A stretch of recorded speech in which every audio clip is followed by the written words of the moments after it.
friends. I'm Jeffrey Rosen, President and CEO of the National Constitution Center, and welcome to We the People, a weekly show of constitutional debate. The National Constitution Center is a nonpartisan nonprofit chartered by Congress to increase awareness and understanding of the Constitution among the American people. This week, we're sharing an episode from our companion podcast, live at the National Constitution Center. In this episode, Robert Post, Sterling Professor of Law at Yale Law School, explores his highly anticipated volumes from the Oliver Wendell Holmes Devise History of the Supreme Court, the Taft Court, Making Law for a Divided Nation, 1921 to 1930. Robert Post explores the history of the Taft Court and the contrasting constitutional approaches among its justices, including Chief Justice Taft, Louis Brandeis, Oliver Wendell Holmes, and the infamous James McReynolds. It was an honor to host this conversation with Robert Post, and I can't wait to share it with you. Enjoy the show.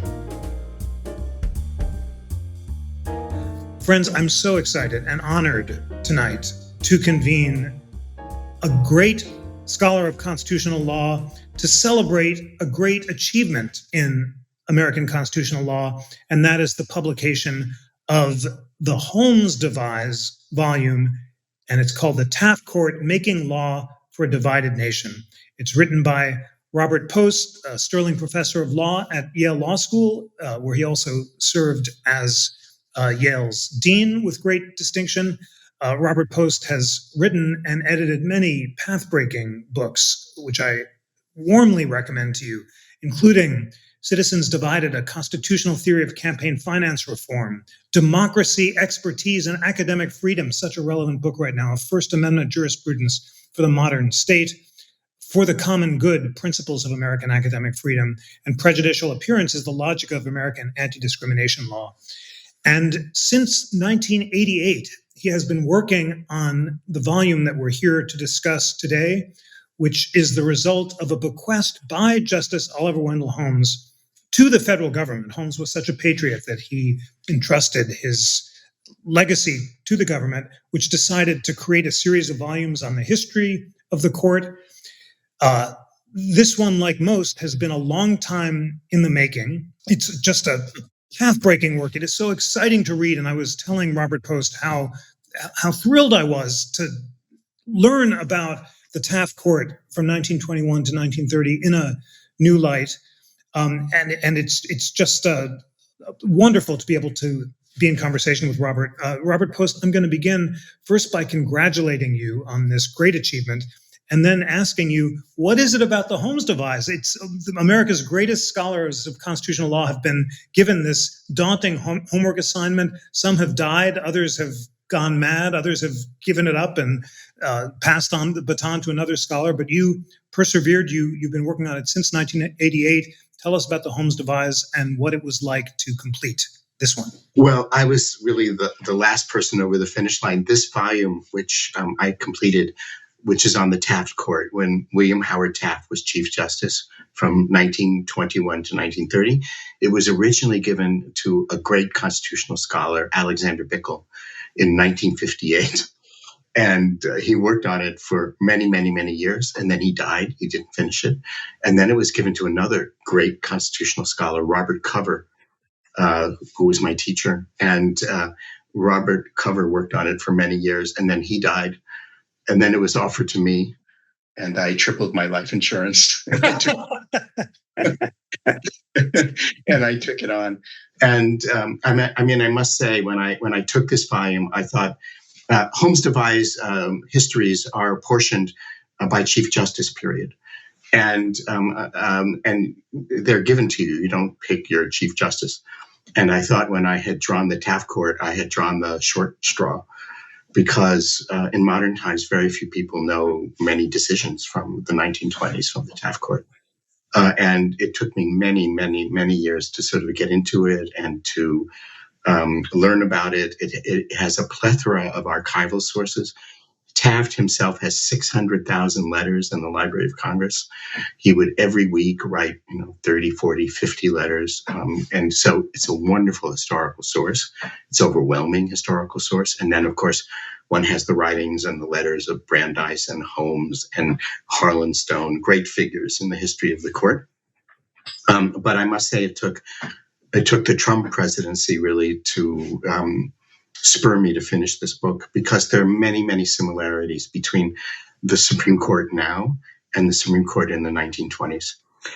When Harding became president in 1920, he was elected on a platform of restoring the country to normalcy after the innovations of World War I, and that meant turning it to the right. And he conceived the project of changing the court, packing the court, basically, to turn it to the right. So in 15 months, he appoints 4 justices, decisively changing the nature of the Supreme Court. And these justices had an agenda, and the agenda was to return the court to what the jurisprudence had been before World War I. And they had to do this in the context of a decade which was intensely polarized. The 1920s was the time, you might remember, of Prohibition. And Prohibition was extremely controversial. It was a time of lawlessness and divisiveness. It was so divisive that in 1920, the Congress, for the one and only time in the history of the country, did not reapportion itself based on a census. And they didn't do that because the census would have given power to the cities, and the cities were wet. And the dry powers that predominated in Congress, the prohibitionists, didn't want to give any power to the wet. So the division between dry and wet was the decisive division in the 1920s. And so the challenge before the court was, how do you articulate law in a way that's legitimate in a country that is intensely polarized? And that's very similar to what we have today. Superb. What a relevant and gripping introduction to the similarities and differences with today. And as you say, the archival research is amazing. You sat and you found a locked trunk in the Supreme Court that had the decisional records that were supposed to have been destroyed, and you bring them to life in such a remarkable way. Well, in your preface, which is so clear and galvanizing, you set out 4 distinct narratives about the nature and purpose of constitutional law visible within the Taft Court. It's so clear. You associate each one with a different justice, and I'll just put them on the table and ask you to expand by laying them on the table, and then we'll dig into each one. You say one narrative sought to ground the authority of the Constitution in shared social customs and traditions. You associate that with James McReynolds. A second, in a common commitment to material prosperity. That's Chief Justice Taft. A third, in the collective political project of perfecting democracy. That's our mutual hero, Justice Brandeis, who's behind me here now. And the fourth asserted the authority of the law, including constitutional law, arising from society's need to establish the orderly processes of adjustment among groups engaged in an almost existential competition for survival. That's Justice Holmes. Tell us a little more about those narratives. So, as I said, the challenge of the court was, how do you articulate a form of law that's legitimate? And law acquires its legitimacy by being packed into a narrative. And the narrative is what appeals to people. And when your decisions unfold a narrative with which they can identify, that's what gives law its legitimacy. And today we have different forms of narratives, but in many of these narratives go back to the 1920s. So the most important narrative, and the one that's almost invisible to many lawyers today and most people today, was to understand constitutional law as the product of custom and tradition. So the constitutional, the meaning of the Constitution was the same as the meaning of what we would call the common law. It was what people were used to. It was what people expected. And today you see that kind of law in, for example, tort law. So tort law will say, my privacy is protected and you can't disclose documents that would be unreasonably offensive.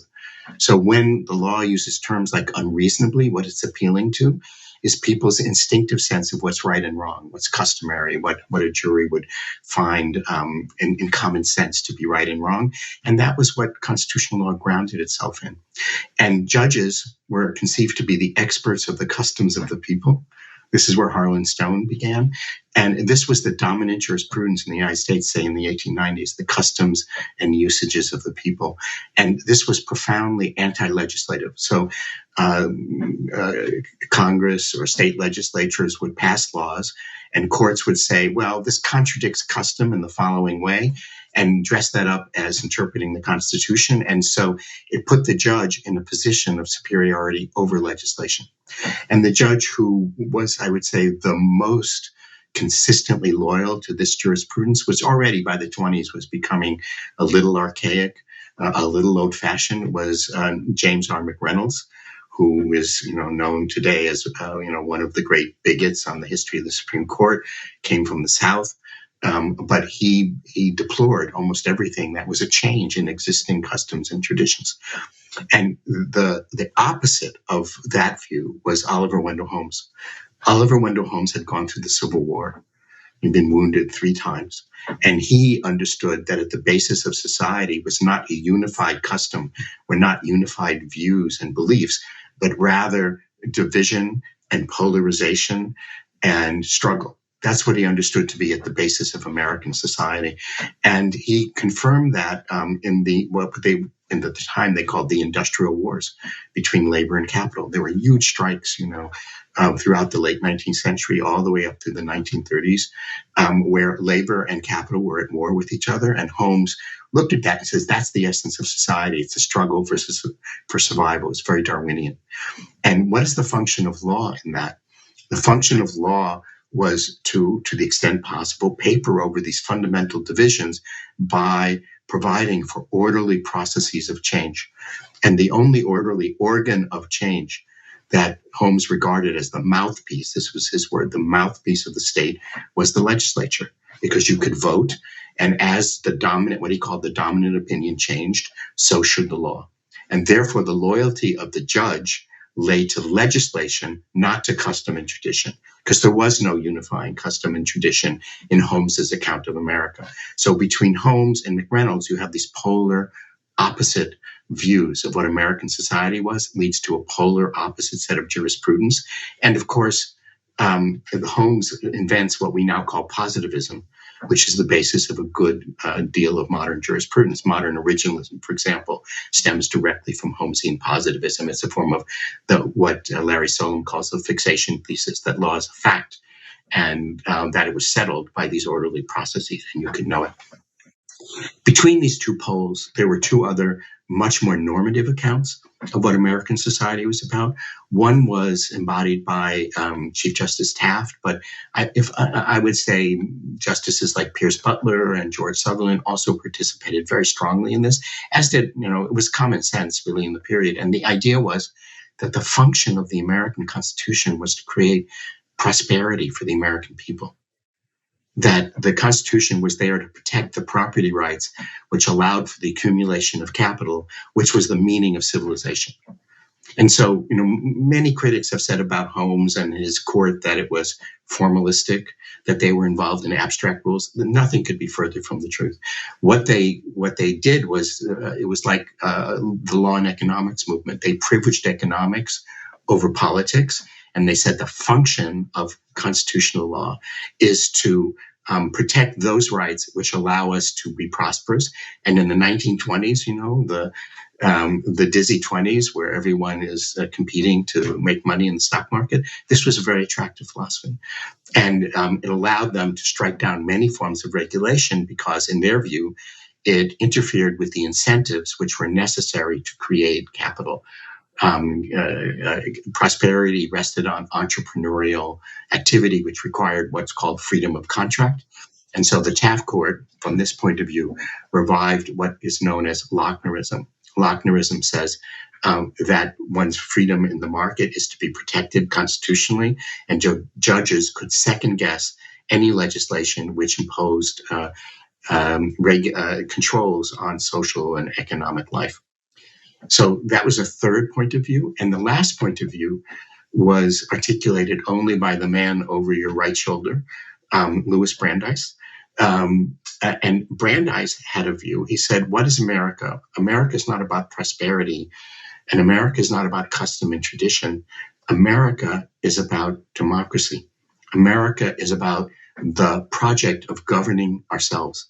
And therefore, when you see legislation, it's to be respected. Like Holmes said, legislation was to be respected, but it was not to be respected simply because it was the dominant opinion.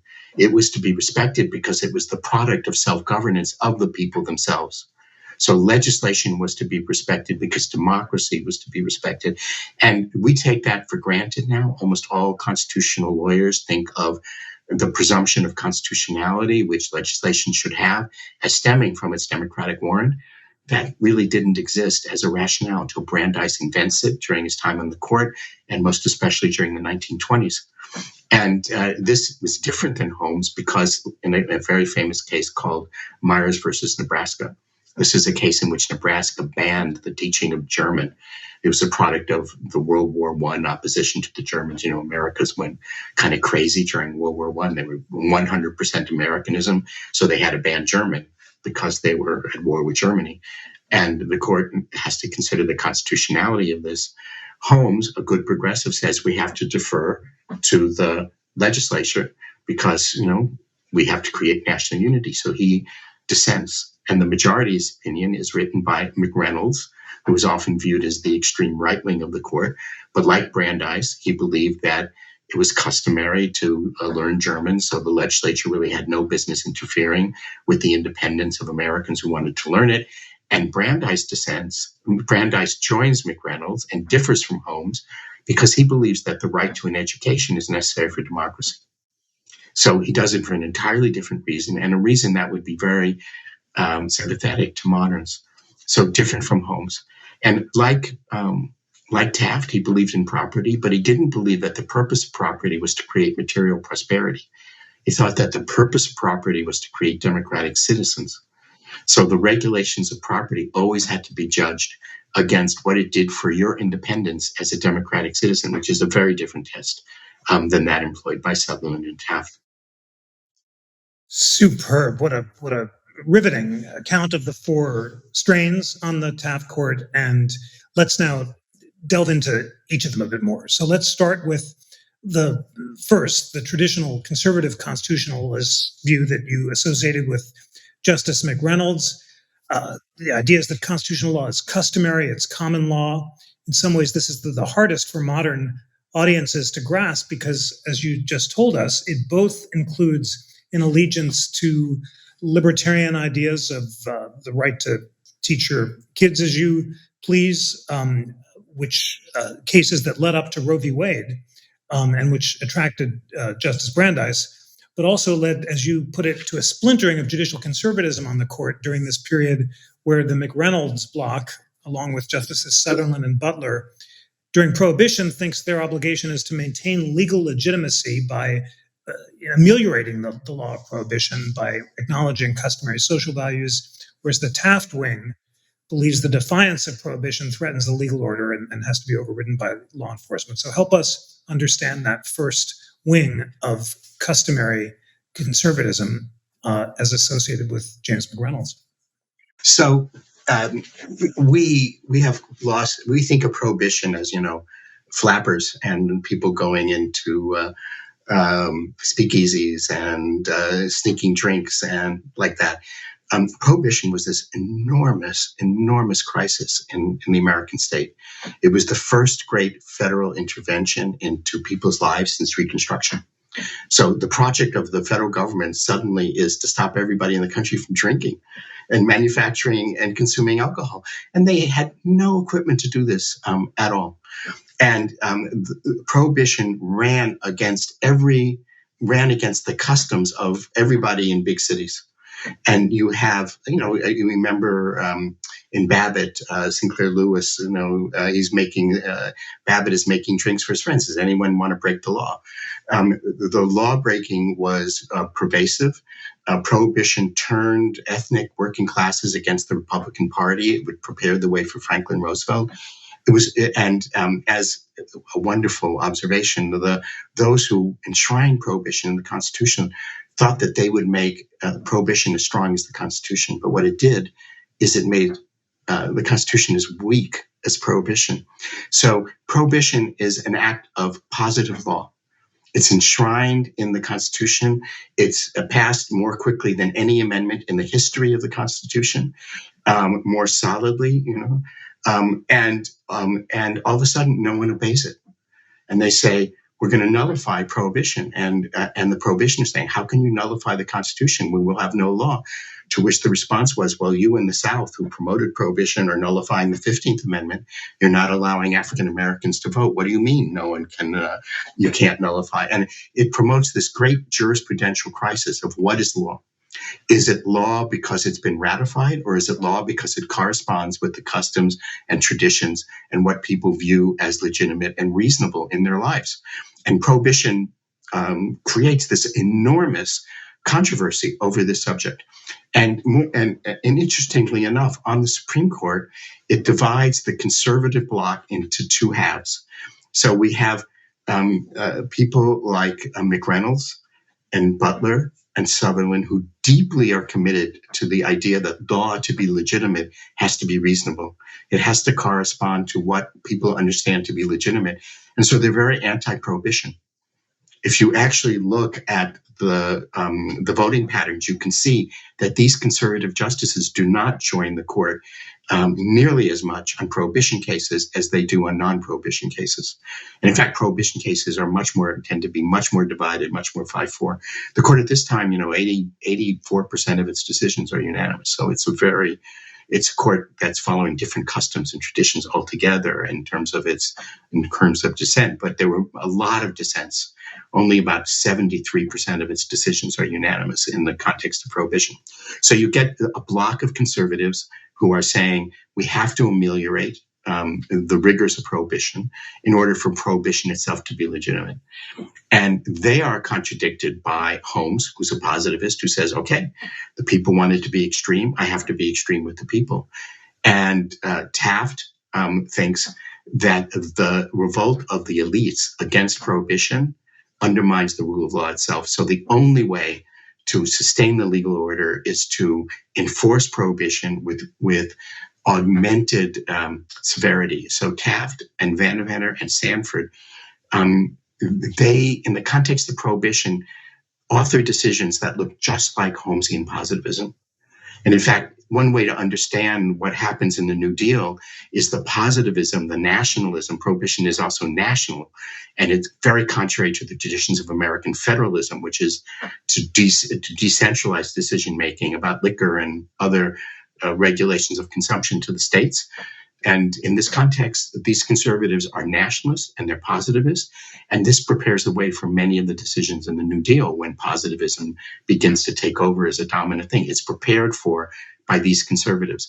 And when the prohibition is repealed, conservative positivism dies as a tradition, and it doesn't come back until William Rehnquist. William Rehnquist is an example of a modern conservative positivist, as is, for example, Scalia.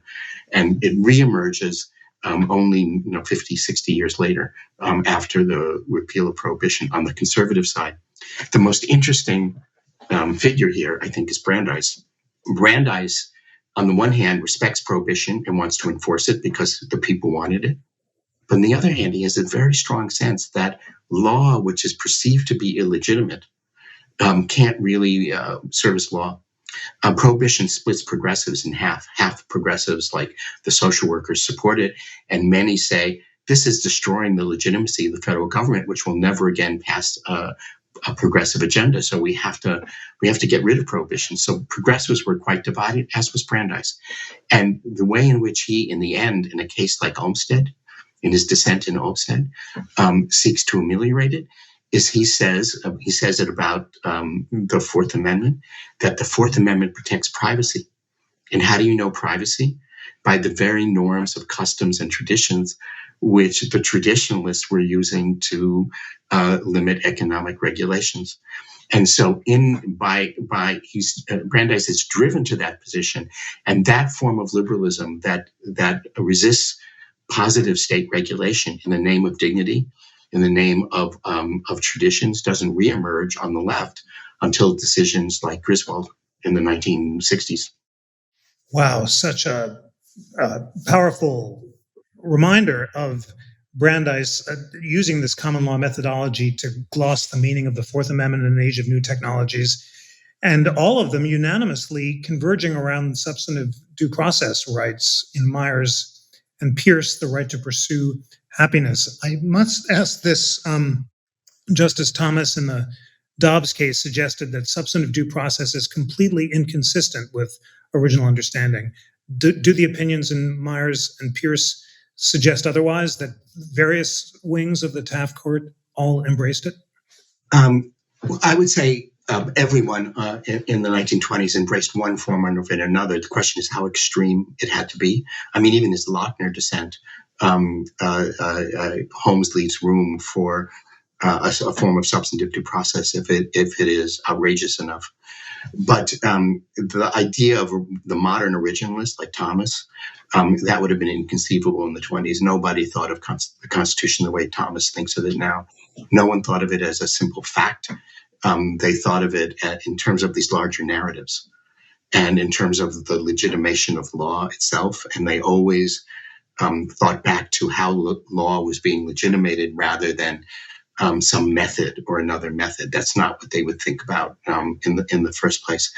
And I think it's fair to say that most of the justices in the 20s, Holmes least of all, Holmes was the most positivistic, but with the exception of Holmes, they understood that American citizenship had a moral content and one had to be independent to be immoral. And so they strove to create a constitutional law that would protect the independence of Americans. And they differed in what they understood substantively that independence to consist in. So for McReynolds, it consisted in traditional rights to marry, to raise kids, to be the paterfamilias in your family. For Sutherland and for Taft, it consisted very much in entrepreneurial liberty. None of this is cast as an originalist. It's understand what do you need to be in order to be an American citizen.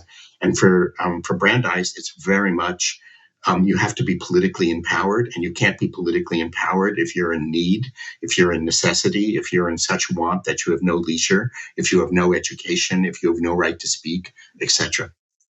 The goals of Taft and Brandeis, as you put it, are, in the case of Taft, economic prosperity and material well-being and the protection of property rights, and Brandeis, the promotion of democracy and the perfection of the individual. Taft's hero is Alexander Hamilton, who he thinks, along with James Marshall, is the greatest constructive statesman, and Brandeis is Jefferson. And those goals, economic prosperity as opposed to democracy and individual liberty, are sound like Hamilton and Jefferson. What do you make of the suggestion that the Taft vision is Hamiltonian and the Brandeis is Jeffersonian? Well, there's something very Hamiltonian about that because they want to construct an economy. But the economy is one dimension. Other dimensions have to do with empowerment, for example. So Brandeis, unlike Jefferson, wanted a positive state. He wanted a state that would empower citizens. Jefferson wanted to leave the state out as much as he could, except for, creating state universities. He had some active forms of state, but for the most part, he wanted a state that was minimal, that didn't intervene. Whereas Brandeis is saying, look, under modern conditions, the state has to intervene to protect the powerless, or they will be oppressed by private economic power. I mean, Brandeis' central image of the United States was you have large trusts who are oppressing the massive population who are workers. They're destroying the unions by which workers can defend themselves. They are depriving them of a living and of a life, and therefore they're depriving them of the ability to be democratic sovereigns. That was his central image. That would be very alien to Jefferson as an image. And say more about the national power versus states' rights dimension. The Taft wing is generally nationalistic, especially in its approach to prohibition. And Taft famously dissents in the Atkins versus Children's Hospital case, where the majority, in an opinion by Justice Sutherland, strikes down maximum hour laws by the District of Columbia, and Taft dissents on federalism grounds and wants to defer to national authority. Is Taft generally nationalistic in his outlook, and how does that square into his willingness to invalidate economic regulations? It's so interesting because nationalism is a very complicated subject in the early years of the 20th century, in the late years of the 19th century. So the Republican Party platform after the Civil War is we want to create a national market. and we want to protect a national market. So the Supreme Court was traditionally an agent of nationalism. It used what's called dormant Commerce Clause doctrine to strike down state regulations, which in the Supreme Court's view impinged on the national market. And so they created in what's called diversity jurisdiction. That is, people can come to federal court if they're citizens of different states. And that meant national corporations were always seeking to bring their lawsuits against them into a federal court. And the federal courts created what's called general federal common law to protect national corporations and the national market. And these differed very much from state laws. So there was national corporations, which were, of course, highly Republican, always wanted federal courts to have more jurisdiction because they created a jurisprudence which was very friendly to the national market. On the other hand, the Democratic Party, which was the party of the South, was very states' rights, and it was opposed to nationalism. But think of TR as a characteristic Republican. And then along comes World War One. World War One. It really has not been theorized in the history of American constitutional law, but it had a massive impact on the way in which the court and the way in which the country regarded economic regulation and regarded the federal government in particular. So World War I comes along. It's the country's first encounter really with total war. With international total war. And in 1912, it was intensely controversial every time Congress passes a regulatory statute because it should be in the states and it's laissez-faire, and it was a time of Lochner.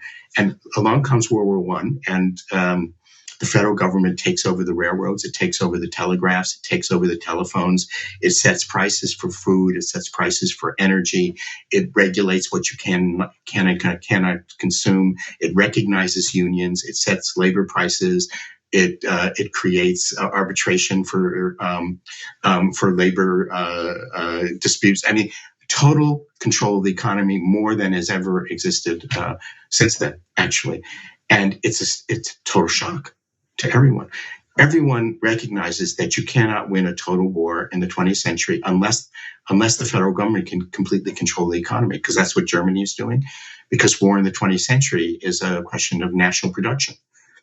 And the war ends. And as Leuchtenberg, the famous historian, put it, Woodrow Wilson ends his administration in a riot of reaction. He dissolves every federal agency which had been controlling every aspect of the economy, leading to the huge inflation and the huge crisis of 1919. But it's because the country was horrified at what it had done to itself. And that leads to the massive election of Harding and this theme of normalcy. And the court is now to erase the impact of World War I. But that had a lot of implications for federalism, too. So the Taft Court is actually quite discombobulated on the question of federalism when it comes to, say, national congressional power. On the one hand, it understands, for example, it takes the lesson of World War I that the railroads are a national transportation system and they can only be regulated at the national level. It had never existed before. Before that, the ICC was there basically to protect shippers, farmers, and states. And afterwards, the ICC, the Interstate Commerce Commission, is tasked with this. With a revolutionary statute, the Transportation Act of 1920, with creating an efficient national transportation system.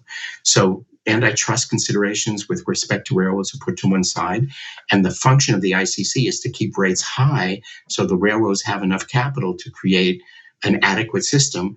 And the whole of the rate structure of the railroad system in the United States is now in the hands of the ICC. This couldn't have happened before World War I. Before World War I, America did not keep statistics, economic statistics. It didn't have enough information to do this form of regulation. Suddenly, in World War I, when it had transformed the economy into a war economy, economists flocked to Washington, D.C. Statisticians were hired by the federal government for the first time, and this is the first time we created a National Statistics Bureau. We created econometric knowledge to that would set prices in the United States and direct production to war. It's this expertise which is now applied to the ICC after the war. Couldn't have happened. And the Taft Court is fully in support of that because they understand that the railroad system is a national system. On the other hand, they pass a statute which bans child labor. And they pass a statute which taxes child labor. And the Taft Court strikes it down on the grounds that, we're a federalist country and this is beyond the taxing power and the interstate commerce power of the federal government. Totally inconsistent views. And reconciling these views is actually an interesting project in the book. And it has a lot to do with what sort of property is being regulated and things like that. It's speculative, but what you can see is there's really intense confusion about national versus state in the 1920s, as the country is assimilating and responding to and reacting against the extreme nationalism of World War I. That's so interesting, and it helps me understand the complexity of the division among the conservatives on this national versus state power. I must ask, because I'm so eager to understand the answer, about a period before you write, and that is the post-Reconstruction era. Why was it that mostly Republican justices after the Civil War divided on the states' rights national power question in decisions like the Slaughterhouse case, refused to apply the Bill of Rights against the states, and that only Justice Harlan was the consistent nationalist, but the others are striking down all sorts of federal laws about slavery? I'm trying to understand this intra-Republican division on the Supreme Court for this long period on the question of national power. Well, I think that, the federal government was not a major player in the lives of people before the Civil War. And the Civil War had a similar effect to World War I. It was this massive eruption of national power. And as a result of that, it creates a very confused wake, just like World War I creates a very confused wake. And you see people going in different directions. One consistent theme of the Republican Supreme Court after it is the creation of a national market and the creation of the Dormant Commerce Clause, with some exceptions. You might call them ideological exceptions. So, for example, the court rules that insurance is not commerce. So the federal government can't regulate insurance, and the insurance markets become balkanized in states because there can be no national regulation of them. And it's not until the Taft Court that they begin to get access to federal court because it's viewed as commerce, etc. Taft Court brings all of this back in. It completes the project of nationalization. On the other hand, there's reactions. We don't want too strong a federal government, and that leads to the among other things, the emasculation of the 14th and 15th Amendments, and it leads to Slaughterhouse, and it leads to the court not wanting too great a federal presence and too great a federal judicial presence in the everyday lives, in the domestic lives, as opposed to the market.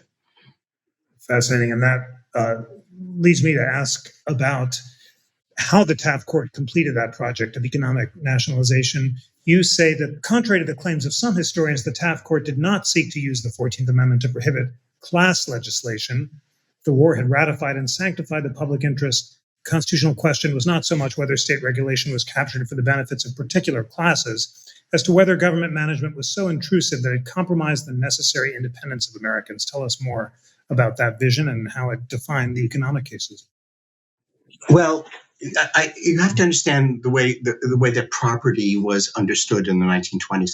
Property, we now make a very sharp distinction between personal rights and property rights.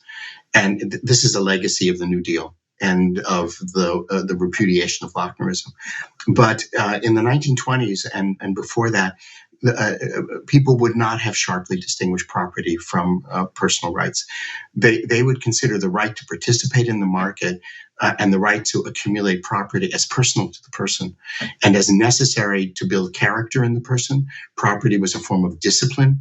There are many Taft Court decisions in which they're just, the question of Native American property, which was, could you tax them? Could you not tax them? And it's always theorized in terms of the character building properties of owning property.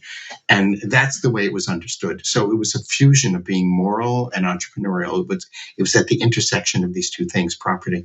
So you get a case like Meyer or Pierce, which today are substantive due process, and they have to do with dignity and religious rights, free exercise. At that time, you see them cited indiscriminately in economic cases and in what we would now call personal rights cases. And you see unanimity among all the Taft Court justices in a case like wolf packing versus the Industrial Court of Kansas, which is a massively important case that is totally lost to the modern imagination. So what you had in 1919 were terrific strikes. More people were on strikes in the year 1919 than ever before or since. The whole economy, the whole steel industry was on strike. There was a general strike in Seattle. The Bolshevik Revolution had just happened in Russia. People were terrified of labor unrest. And the public begins to say, well, if there's a strike, who's going to protect the public if suddenly people don't have coal because there's a train strike and I can't get coal and I'm going to freeze and I can't cook? Who's going to protect the public when the trains go on strike and the produce can't get to the cities? So the public becomes the arbiter. It's no longer are you regulating for one class or another. You're regulating in the public interest. And it had to be the public interest. Remember, World War I was all this regulation in the public interest. So the opposition is now between the public interest and my ability to strike. And so Kansas said, enough of this. They had a Rooseveltian governor named Allen, and he said, we're not going to be at the sufferance of labor and capital. We're going to create a Kansas Court of Industrial Relations, and we're going to have forced arbitration. So people have to work for the wages that we adjudicate, but they'll have to pay the wages that we adjudicate.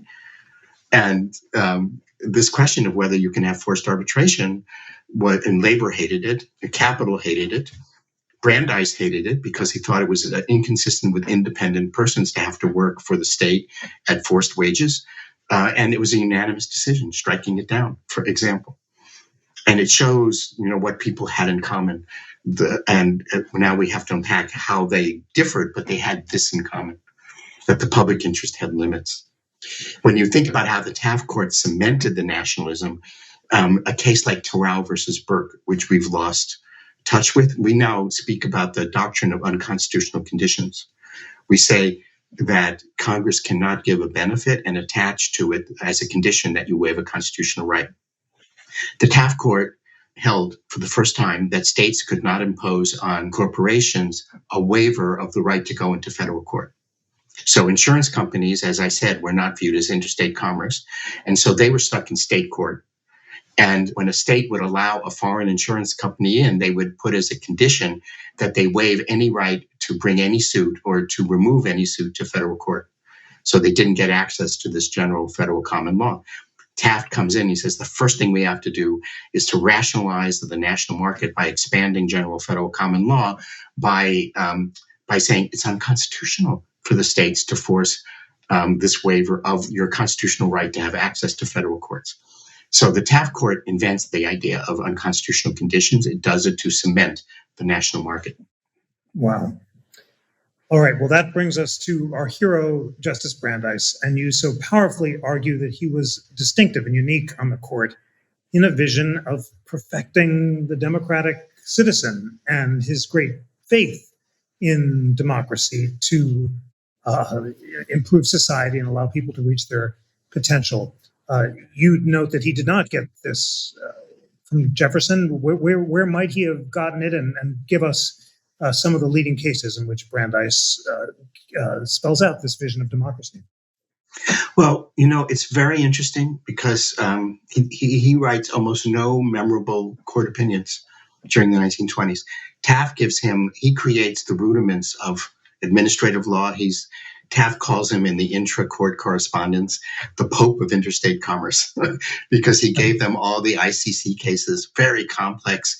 No one knew how to handle this new ICC and how to figure out what the administrative law. There was no administrative law at the time, and Brandeis invents it, but it's very rudimentary by modern standards. So we've lost all these decisions. But that's where he chiefly wrote opinions, and everything he does is in a dissent. For example, one of the things I should say is that in a way in which we've lost track of it, the war between labor and capital was central to American identity in the first 30 years, 40 years of the 20th century, and especially in the 20s, because in 1919, it exploded in the worst kind of industrial warfare. And so people's view of labor and capital was extremely important. And when Taft became Chief Justice in 1921, he offered a quartet of four extremely important decisions that infuriated labor and led labor to make the AFL resolve to end judicial review. And La Follette picks this up in his 1924 campaign. He gets support from the AFL to end a constitutional amendment to end judicial review.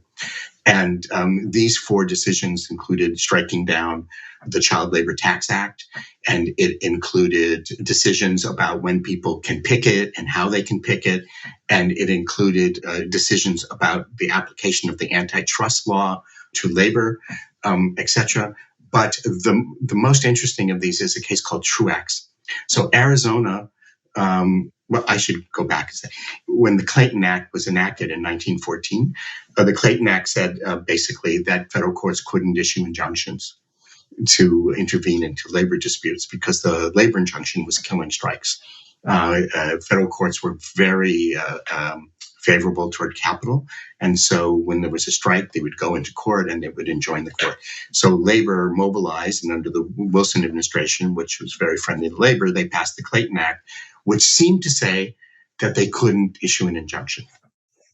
Well, it turns out it was very Weasley, the words, and the Supreme Court holds in 1920 that, yes, actually didn't mean what it says, and they can issue injunctions. And in fact, not only can they issue injunctions, but they can issue more and better injunctions than they could before the Clayton Act.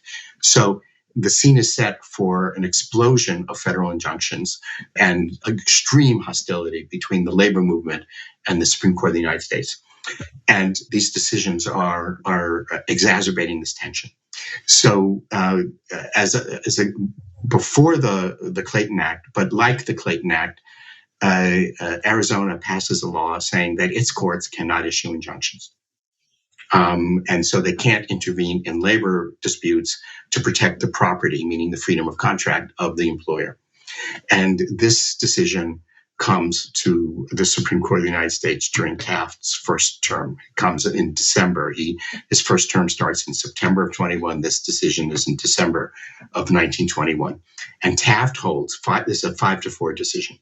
Taft holds that, first of all, it violates due process to ban any remedy for the property of the employer, which is a really interesting decision because it implies that the Constitution gives affirmative rights.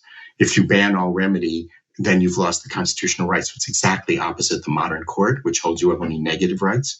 You have rights to prevent government from doing something. Here, Taft is holding the government has to intervene to protect your right. Otherwise, it's unconstitutional. So it's one of the few decisions that have held that there's an affirmative constitutional right to a remedy, to have the federal government intervene to protect you.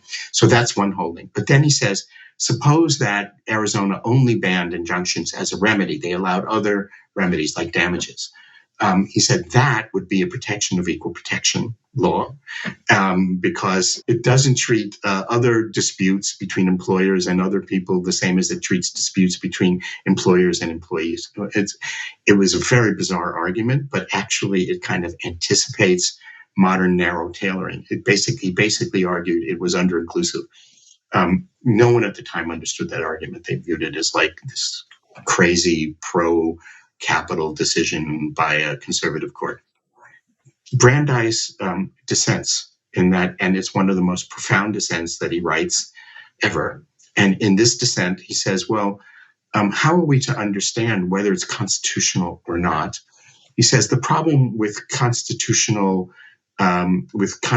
setting aside of legislation like Arizona's legislation is you're setting aside the results of democratic deliberation. And when you have democratic deliberation to intervene in the market, you're always trading off values. The value of, for example, allowing labor to make a living versus the right of the entrepreneur. This is a balance. This is a matter of judgment, says Brandeis. And in matters of judgment, we have to trust the people themselves because judgments always have many solutions. Judgments, John Rawls would now call that the burden of judgment. And Brandeis is articulating this idea that you never really know an answer, so you have to trust the people in doing it, and to know that you have to have respect for the outcome of the democratic process, and you have to have experimentation. You have to allow them to try different things. Otherwise, we'll never know what the solution to this is. This is a very profound understanding of the role of judicial review, which I think most moderns just take that for granted. What I just said to you. No one had ever said it before Brandeis in this dissent. Remarkable. All right. Well, we have just 7 minutes left, and it's time to talk about free speech. Holmes and Brandeis is well known, write some of the great free speech dissents of American history in this period. Help us understand, first of all, where Brandeis got his famous test in Whitney that speech can only be banned if it's intended to and likely to cause imminent violence. Jefferson had flagged it in the Virginia Declaration, but Brandeis refines it more explicitly than anyone else. And because it's in the news and our listeners would like to know, I'm sure, did the college presidents get it right in their testimony before Congress when they said that calls for genocide would have to be evaluated on a contextual basis in order to meet Brandeis's Whitney standard or not? So the first thing we should say about the presidents is that they were articulating a test. I'm sure they're not articulating the Whitney test. They were articulating a test of a case called Brandenburg versus Ohio. And Brandenburg versus Ohio says you cannot penalize the advocacy of illegal conduct like genocide unless it's imminently likely to happen and you intend for it imminently likely to happen. And so the presidents were saying it's contextual in exactly the way that the First Amendment requires it to be understood to be contextual. It is not. You cannot penalize the advocacy of genocide if you're in public discourse, if you're in a newspaper, if you're on a street corner, etc. And the irony of what just happened to those presidents is that conservatives in Congress have been calling upon universities to comply strictly with the First Amendment rights, free speech rights. And that's exactly what the presidents were doing when they gave those answers.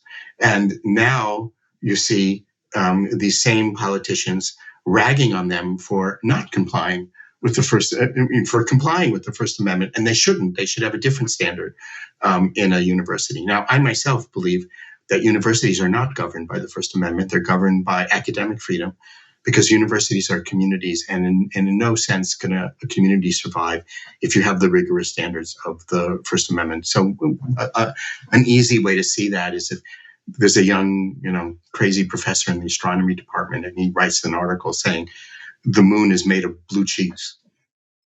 And he writes that, and the government can't penalize him for that, even though it's wrong. But the university can deny him tenure. Right? Universities make content-based judgments all the time. They make it for students, that's called examinations. They make it for professors, that's called tenure and hiring and grant giving. We govern ourselves according to very different logic than the First Amendment. And all along, we do that. And so that is the irony of what happened to those poor presidents. But Brandeis in Whitney is extremely clear that free speech is a product of governance. It's about citizens governing themselves. So it pertains to speech about what, in that opinion, he calls political truth. It's about how we should govern ourselves. It's not about all speech. It's about the speech speech in which we attempt to make government responsive to us. And this test of imminency, which he articulates in there, he actually gets from a Holmes dissent in a case called Abrams, which was in November of 1919. So the imminency requirement comes from Holmes. But what's distinctive about Brandeis, in that opinion, Holmes had talked epistemologically about the marketplace of ideas, about we can never get to truth unless we allow everything. And that's like the wrong idea, that truth is what everybody believes. The last place you'd look for truth is the internet to know whether vaccines cause you to have an implant in your brain. You would glow in the dark. You would not look to what everybody believes. That's not a good criterion of truth, but that's what Holmes says. Brandeis modifies Holmes and says, it's not about truth. It's about politics. It's about how we live in a democracy where we have to govern ourselves and we're responsible for governing ourselves. And therefore, speech, he says, is an obligation. So what forms of speech are an obligation? The forms of speech in which we participate in the governance of ourselves. And that's not every form of speech. There's only some forms of speech. When I go to my doctor, I'm not participating in self-governance. So it's not going to be governed by Brandeisian standards. Thomas presently makes that mistake. He says we want to have a marketplace of ideas between physicians and their patients. Well, I mean, I hope his doctor doesn't abide by that. I hope his doctor abides by malpractice standards so that he has to say competent medical advice and not as governed by the marketplace of ideas. And Brandeis knew that full well. And he articulates that beautifully in Whitney. By the way, something you might not know, in Gitlow, right before Whitney, the court applies the First Amendment to the states for the first time. And when I got access to the docket books of Stone, I discovered for the first time it was Van de Vanter in conference who said it should apply to the states. That's where it comes from. Wow, the docket books were amazing. It was so exciting to read about that. Well, it's time for closing thoughts in this wonderful discussion. I'm loath to close, of course, like Lincoln, but and please sum up as you think best. But I'll just ask you what the Taft Court can teach us about the court today. I think the Taft Court, for me, became a model of people who really passionately believed in a consistent jurisprudence, arguing with each other. And what I loved about the court, came to really love about these people, even though I disagreed with many of their views, was their integrity, was their passion. And when you see a clash between people who genuinely believe and have thought through to the bottom what they believe in, that's a remarkable thing. That's an inspiring thing. And I hope our court can live up to that, that it can have the integrity and the depth to have a jurisprudential vision that is coherent all the way down to the ground and articulate that and inspire us with different visions of the Constitution. Hear, hear, beautifully said. Professor Robert Post, the Holmes Devise is an act of national service. Justice Holmes felt it his duty to the Union to leave his treasure to the federal government, and the greatest legal historians in American history have been selected to work on this important project.